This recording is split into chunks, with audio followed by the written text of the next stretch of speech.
Alright, so this is a suggestion via a donation. The name of the video is Why This Monkey Has No Respect for Squirrels. Let's go and check it out. Also, this is coming from Casual Geographics, guys.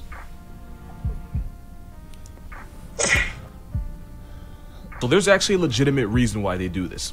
First of all, that is a lion-tailed macaque, and that is a giant purple squirrel. Two weird animals, but they do have one thing in common. They both have a hard-on for this fruit.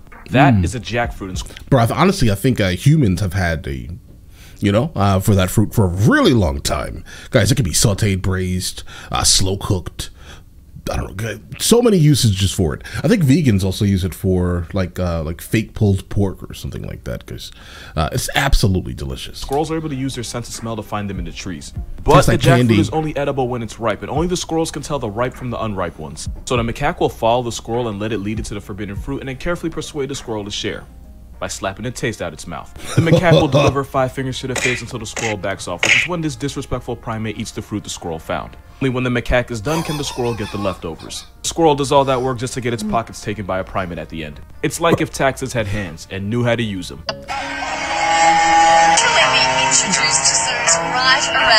As a society, we should be more afraid of orangutans. Because if this ginger flavored... Bro, don't worry. If I see one, I'm gonna leave. Refrigerator ever decides to planet like the apes us to where I'm gonna ignore the fact that the biggest ones can weigh 200-300 pounds and probably phone book rip a grown man in half. Let me tell y'all a story on why we should be more afraid of them. So at the Omaha Zoo in Nebraska, the zookeeper showed up in the morning and found 5 of the orangutans just chilling outside their enclosure. Someone forgot to lock the enclosure, so they brought them back in, no big deal. Except it happened again with the zookeepers finding the orangutans posted outside like Thanos in Endgame. It just kept happening to the point where the head keeper was ready to put someone on unemployment. It's until they found out why. There was an orangutan named Fu Manchu who had found a lockpick and bent it so he could use it as a key to unlock the maintenance door. The reason it took so long to find out is because he hid the lock between his gum and lips where nobody would be crazy enough to look. Sometimes he'd free all of his friends, and while the orangutans were running around the zoo, Fu Manchu would go back to his enclosure and act innocent. It's a cute story, until you realize a 300-pound orange Bigfoot that decides when he wants to leave could easily put anybody in the zoo on CNN if he wanted to. Nature made them gentle giants, but if they ever decide to choose violence, coffins are going to be on wholesale. This guy has a plan, and I do not like it. Well, that's super unique, guys. I mean, I understand that they're super smart. They're kind of us, just not us, right?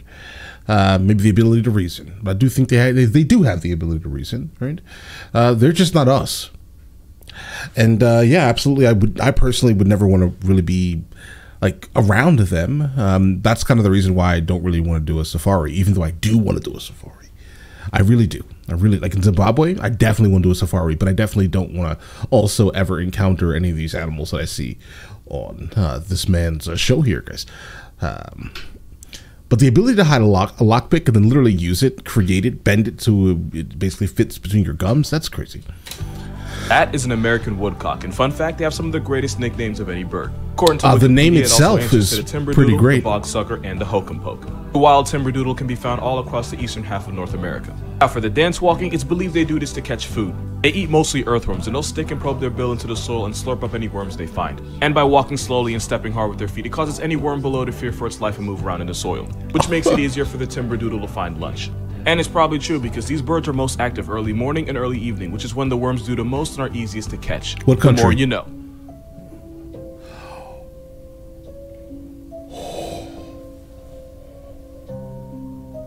Oh, that's... Yeah, this is a thing that happens. Yeah. Eagles will drag and drop goats off cliffs and then let them fall to their death. That was a golden eagle, and just for the record, it can have an 8-foot wingspan. This guy is 7. Not to mention this demon Tweety has talons strong enough to break bones in your hand and crush a monkey's skull. Not only that, but this flying Bundy will hunt full-grown deer, baby caribou, and as you've seen, goats. Problem is, goats ain't soft, and one kick could break their hollow bones and cripple the bird for life. So instead, if a golden eagle ever catches a goat slipping, first it'll grab it with those vice grips across feet and attempt to yeet them off the cliff, even though the goat can weigh more than they do. They don't let go until the last second, sending the goat free-falling without a parachute. It was definitely manslaughter, but by letting the goat get slapped by gravity, this feather felon gets a free meal without having to risk his own life. But goats aren't the only victim. Eagles have been known to airdrop tortoises from hundreds of feet in the air until the shell shatters on the ground below. And allegedly, one eagle turned a man into a name on a stone after it dropped a tortoise on the back of its head. Oh, got hit with a real-life blue shell.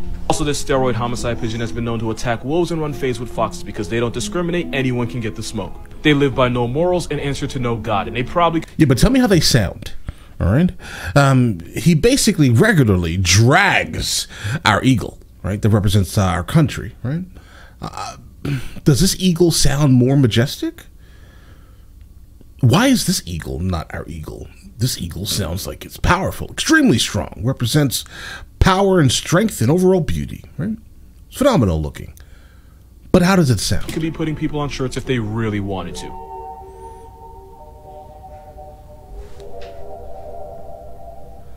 Billions. We've spent billions of dollars trying to explore space when the real ET is happening right in the ocean. This alien is actually crinoid, which is a type of echinoderm, which is just a fancy sciencey way of saying this thing is related to starfish, sea urchins, and sea cucumbers. The free-swimming ones are called feather stars. But like all adults, eventually they have to settle down and be boring, and once they're attached to the seafloor, they're known as sea lilies. They feed by snatching whatever plankton mess around and touch those arms, and when they do, the arms push them towards a feeding groove where they get propelled towards the mouth like a conveyor belt. And because the ocean is a f***ing simulation, the longest crinoid fossils ever found were 130 feet long, and in case you don't understand what that is, the largest giant squid ever caught was 43 feet, and the biggest blue whales are just under 100. Matter of fact, this prehistoric starfish on steroids would have been almost half the length of the Statue of Liberty. Some old heads too, with some fossils believed to be over 340 million years old, meaning they came up when Saturn was single because they're older than its rings. The feather star is able to swim even though it doesn't have eyes or a brain, meaning I'm officially out of excuses. Eyes they or use a brain? instincts to swim, with their arms propelling them forward. My dad tried to teach me through it. Doesn't have eyes or a brain. Okay, I can understand the eye thing. I get you kind of want eyes, right? But how does it even process what it's doing? How does it know what it's doing? Is it all just sensory? Does this even constitute life? I guess that's kind of a bigoted statement because, again, if aliens do exist, they probably will be different. They may not have everything that we have. That may be an alien, Chris. Right? That's probably the best example of an alien that he has described to me so far. No brains, no eyes. I understand. Again, the eye aspect of it is fine. I'm not stressing that because, as we've been learning, the animals that are like super deep underneath the sea, where the pressure is interesting, they tend to be blind, I think, right? Huh. But the brain is, I don't get it. Like, what is motivating it to move? Survival. Maybe it's like a zombie almost. Like a zombie starfish that at one time could be 130 feet long. All right. Yeah, the guys, that's I'm lost on it. It's called a feather star. Okay, because lately, guys, I've been like some of the animals we've been learning about here, at least, or I have been learning about. It seems like every one of you guys know exactly what's happening here. All right, you guys all know what's happening, except for me. I feel left out here, right? But I've been researching a lot, so I've been trying to, honestly consume this. So maybe, just maybe, I can at least offer some type of insight on some of these things eventually. But the problem is that we keep running into brand new animals, apparently ones with no brains or eyes. Because that just hurts my head thinking about it. Instinct by throwing me in the pool. Instead, he almost got a baptism and an abortion for the price of one. If the feather star loses an arm to an op, they can always grow it back, and some species have 150 arms to spare. The only off thing about them is that their mouth is literally right next to their anus, which literally sucks ass. But other than that, this breaststroking body snatcher is actually pretty cool.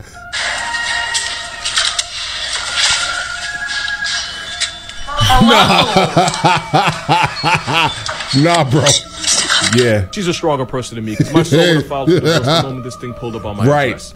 Not with those eyes. God has a plan, and it is not a good one. From the look of those soul-sapped eyes, closing the door might slow it down, but it won't stop it. Anyway, this is a La Mancha goat. They look like they don't have ears, but they do. It's just that the outer part is basically non-existent. Also, It looks possessed because they have rectangles for pupils. But to be fair, having this helps them watch out for predators even while eating. And speaking of eating, even though they look like the spawn of Satan's barnyard, they're perfectly harmless because they mostly eat shrubs, herbs, and small trees. Except this guy, he eats souls and he finna go grocery shopping. Bro posted up like a Jehovah's Witness, but instead of speaking of the Lord, he looks like he'd rather just take you to him. Those are the eyes of a goat that is not afraid of hell. This is how flamingos feed their young.